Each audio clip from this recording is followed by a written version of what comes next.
வணக்கம். இன்று உங்கள் அனைவரையும் சந்திப்பதில் மிக்க மகிழ்ச்சி. நம்மளோட சேனல்ல நிறைய நல்ல விஷயங்களை பத்தி பார்த்துட்டு வரோம். ஆன்மீக தகவல்கள் பற்றியும் பார்த்து கொண்டு வருகிறோம். ஜோதிடம் பற்றியும் பார்த்து கொண்டு வருகிறோம்.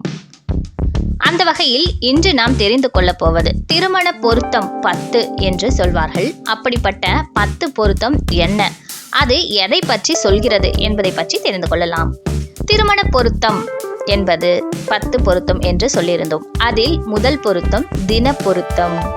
தின பொருத்தம் என்பது மன ஒற்றுமையை குறிக்கக்கூடியதாக இருக்கிறது. இரண்டாவதாக கண பொருத்தம், இது இல்லற ஒற்றுமையை குறிக்கும் பொருத்தமாக கூறப்படுகிறது. மூன்றாவது மகேந்திர பொருத்தம், இது சந்ததியின் விருத்தியை பற்றி கூறக்கூடியதாக இருக்கிறது.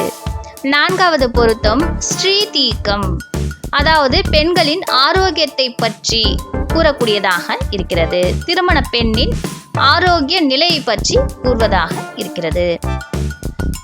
ஐந்தாவதாக யோனி பொருத்தம், இது இல்லற நிலையை குறிக்கும். ஆறாவது பொருத்தம் ராசி பொருத்தம், ஸ்நேக நிலையை குறிக்கும். ஏழாவது பொருத்தம் ராசி அதிபதியின் பொருத்தம், இது உறவு தன்மையை குறிக்கும். எட்டாவது பொருத்தம் வசிய பொருத்தம், இது அந்யோன்யத்தை குறிக்கும். ஒன்பதாவது பொருத்தம் ரஜ்ஜி பொருத்தம், இது இல்லற ஆயுளை குறிக்கும்.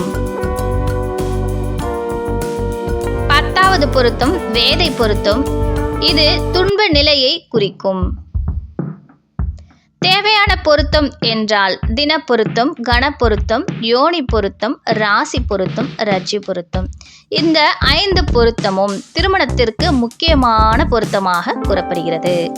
இன்று நாம் திருமண பொருத்தம் என்றால் என்ன என்பதை பற்றி தெரிந்து கொண்டோம்.